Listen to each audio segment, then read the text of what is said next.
வேதனையின் மத்தியில, இப்படிப்பட்ட இந்த உபத்திரவத்தின் மத்தியில, இப்படிப்பட்ட இந்த கண்ணீரின் அனுபவத்தோடு கூட வாழ்க்கையில ஒடுங்கி போய், வாழ்க்கையில நொறுங்கி போய், எல்லாம் முடிந்தது என்று சொல்லி, இனி இந்த வாழ்க்கையில நான் கண்டு கொள்வதற்கு எதுவுமே இல்லை என்று சொல்லி, இந்த வாழ்க்கை எல்லாம் முடிந்தது, இந்த வாழ்க்கை ஒரு முடிவுக்கு வந்தது என்று சொல்லி வேதனையோடு கண்ணீரோடு புலம்பிக் கொண்டிருக்கிற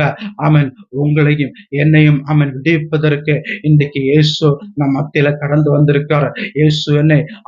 இதிலிருந்து விடுவிக்க வல்லவராயிருக்கிறார், போதுமான தேவனா இருக்கிறார் என்று சொல்லி உங்கள் உள்ளத்தில் நீங்கள் விசுவாசித்தால் போதும். நிச்சயமாகவே நீங்கள் எந்த இடத்தில் இருந்தாலும் சரி, நீங்கள் ஒருவேளை உங்கள் வீடுகளில கட்டில படுத்த படுக்கையில நீங்கள் காணப்பட்டாலும், இயேசு அந்த இடத்துல உங்கள் அறையிலே கடந்து வருவார். இயேசு அந்த இடத்துல உங்கள் அறையிலே கடந்து வந்து தம்முடைய காயப்பட்ட